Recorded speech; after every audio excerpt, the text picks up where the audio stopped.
Hello mga idol, magandang araw, magandang buhay. Welcome to my vlog. Nandito po tayo ngayon para ibabahagi natin sa inyo yung isang sagot doon sa nagtatanong sa isa kong na-post na video ang tungkol sa microphone, kasi na-post natin ito na yung umuugong, at ang dahilan po ng ugong ng sound na ito is grounded po yung kanyang tone control, nakalapat po dito sa ating kaha o sa kahoy ng ating box. Nandyan po sa video, panoorin nyo kung bakit umuugong ito.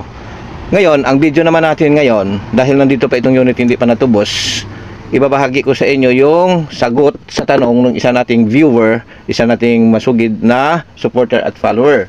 Ang tanong po niya, or ang sabi niya, or ang comment niya doon is, meron din siya daw na problema yung sa kanila ay yung kanyang microphone ay umuugong. Ganito po yun. Kung maririnig nyo, ang ating sound o yung ating box ay walang ugong kahit naka full volume. Ayan, tanggalin natin ito.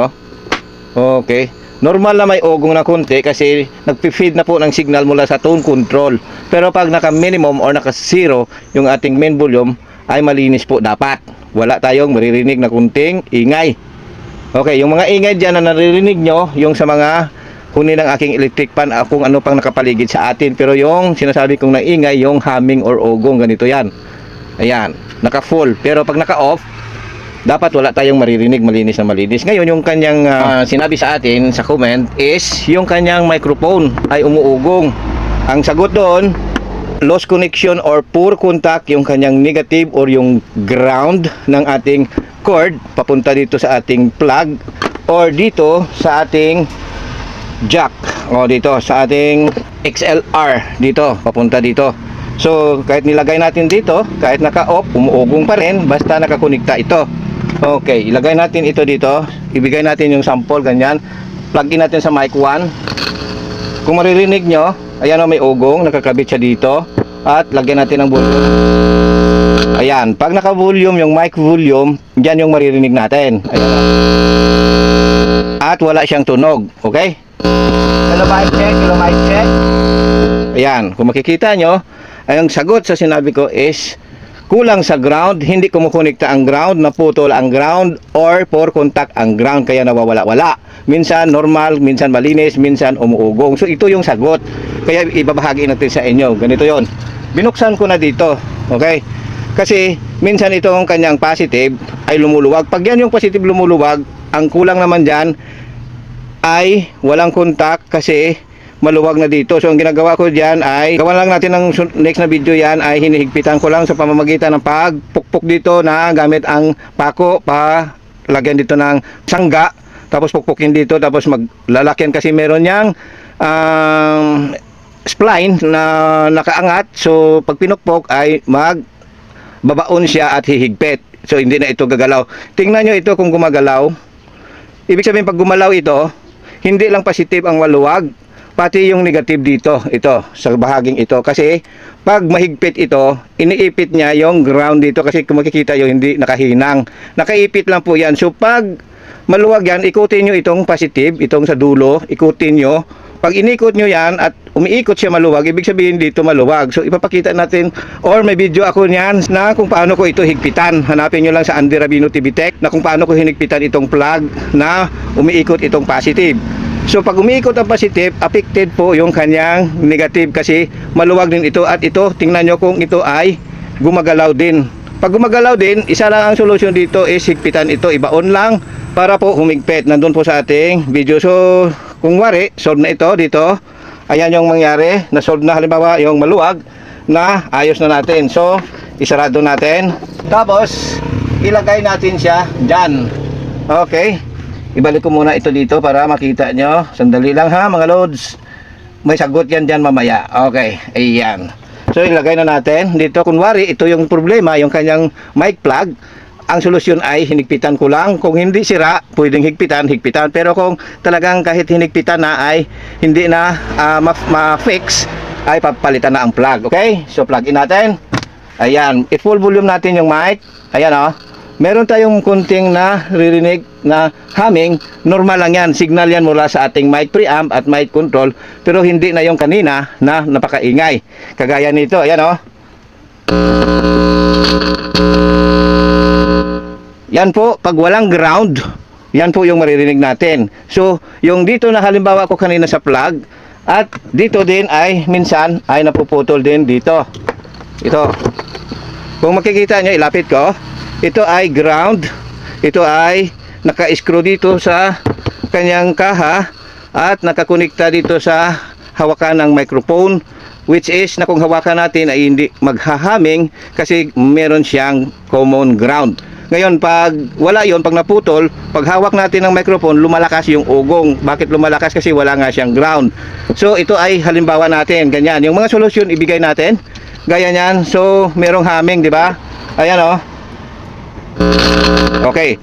Kunwari lang ito na yung jumper clip kasi na nilalagay ko dito sa negative, papunta dito sa kanyang chassis ground, ay kunwari nakahinang or nakasolda, kaya ko tinanggal para mabilis ang video, tinanggal ko na at gagamitan ko ng jumper clip. Ngayon ilagay natin dito, tapos ilagay natin sa ground. Okay, kita nyo kahit i-pull natin, oh, kunti lang, tapos wala na, oh, tapos ayan, oh, nagpi-feedback yan kasi malakas yung pull, naka-volume po natin, bawasan natin, ayan, oh. Pag walang ground, ganyan ang mangyari, oh.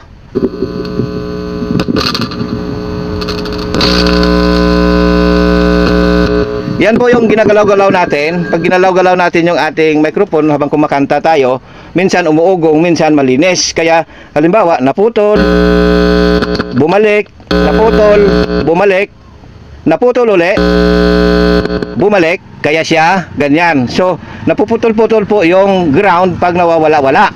Okay? Yan po yung solusyon. Okay, balik natin. Ibalik natin sa hinang para mawala. Okay. Ayan. Nabalik na natin sa hinang. Yan po yung sagot, dalawa. Dito sa dulo, nawawala-wala ang ground, napuputol-putol. At ganito rin dito sa kanyang XLR jack or plug. Okay, so ang dahilan ng pagkaputol, apat. Dito sa kanyang mic plug na nawawala-wala at maluwag, umiikot itong dulo. So hindi naipit yung ground, kaya lost connection or poor contact. Ang sunod is dito sa ating XLR, pag naputol-putol din dito kasi lagi itong ginagalaw, nawawala-wala, bumabalik-balik, or totally continuous na yung ugong. So totally hindi na bumabalik yung contact at totally open na siya or broken. Ang next is yung ating wire. Pag yung wire natin sa gitna nito, kung ano man kahaba yan, halimbawa 3 meters up to 5 meters hanggang 10 meters, pag may putol sa gitna, ganun din pag ginalaw-galaw. Pag ground yung nawala, humina, lumalakas at napuputol-putol yung humming or ugong. Yung positive ay okay. Pag wala namang sound kayo na maririnig, yung positive naman yung naputol. Okay, next, ilagay natin dito. Ayan, okay. Pag nalagay natin, volume natin, wala, umaandar. Hello. Okay, so ganyan siya. Nawala na ang humming. Tapos hindi na wawala-wala yung boses, hindi ihina, hindi lalakas. Ang next na solusyon, apat yung sabi ko kanina, dito sa plug, dito sa XLR, at dito sa kanyang cord. Ang pang-apat, lumuluwag po ito dito. Kung makikita nyo itong sakit, ayan, oh. Yung butas na yan, may tatlo yan. Yung 2 and yung number 2, yung positive or signal. Yung ating number 1 at 3, yan po yung nakalagay dito. Ito, yung kulay pula, yung positive sa number 2 po nakatap. At yung ating dalawang pin at pangatlo dito sa kanyang grounding ay nakakonekta po sa 2 or sa 1 and 3. Ulitin ko. Sorry. Yung number 2, itong pula ay positive or signal. Yung number 1 at 3, yan po yung ating dalawang pin na nakakonekta sa negative or ground. Okay, yan po. So, pag maluwag itong butas dito, may metal yan sa loob, kadugtong ng metal dito, o nagluwag po yan, magkakaroon din ng pagkawala-wala ng boses at pagkakaroon ng humming or ugong, mawawala o ugong pag ginalaw yung microphone natin. Kasi ganito yon, pag nakalagay dito, gumagalaw-galaw, kumakanta tayo, so nawawala-wala pag maluwag ito. Ang gagawin lang, kumuha lang po tayo ng matutulis na alambre o bagay or nitong ating needle at or karayom. At ang gagawin lang po is hanapin yung biyak dyan. May biyak dyan, no? Parang pag ganyan, parang may biyak, hindi buo po yung tubo. Bali isang lata na pina-circle para makapasok doon ang pin. So ang ginagawa ko ay hinahanap ko yung kanilang dulo sa dulo at susungkitin ko po yan sa gilid ng nitong ating karayom at itutulak pa gitna. Bigay tayo ng sample. Ito yung ground, yung 1 and 3. Susungkitin lang natin dyan sa gitna, hindi lang makikita. Ayan o, pag sungkit natin, yan, doon sa gilid at itulak natin pag gitna. Bahagya yang magsisikip. Ganon din dito ang number 1. At pag dito sa number 2, pag nawawala-wala busis, sungkitin na rin silang tatlo. Okay, ganyan. Sungkitin lang at itulak pag gitna. Dahil ito yung to, kung mapapansin nyo, tutusukin ko ito at maririnig nyo pag nilagyan ko ng volume, ang ating microphone volume, magkakaroon po dito ng response. Okay, lagyan natin ng konting volume. Ayan. Tapos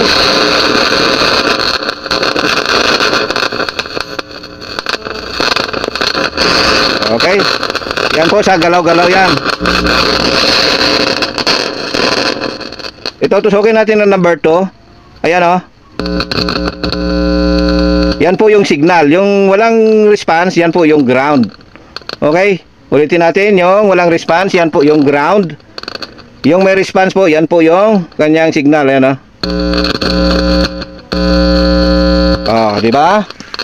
So ganoon lang po ang gagawin natin. At for final recap, ang gagawin lang doon sa ating plug, tingnan kung umiikot ito, yung positive. Pag umiikot, ilagay lang ito sa isang bagay, kahoy o ano, ang pwedeng panangga dito na hindi ito masisira. Tapos gamitan ng pako dito sa gitna. Ito ay tinatanggal ang positive or ang signal para matulak itong metal, tapos para makadaan yung pako at ganyan na, pupukin na dito, ganyan, pupukin dito para dumiin at sumikip. Okay, yan po. So solve ang dito sa dulo. Ang next is dito, tingnan kung may putol yung negative. Pang-apat or pang-tatlo, ito higpitan. Pag wala, dito na sa cord yung sira or putol-putol. Mahirap na hanapin yan, so palit na ng cord. Yan po yung ating maibahagi sa video na ito. Maraming salamat. Sana magustuhan nyo ang video natin at pa-share po dahil malaking tulong po ito sa lahat po na gumagamit ng microphone na may wire. At sa mga bagong technician dyan na sumasakit yung ulo sa ganitong problem, ito na po yung solusyon at sagot. Maraming salamat sa suporta. Magandang buhay at magandang araw sa lahat. Bye-bye!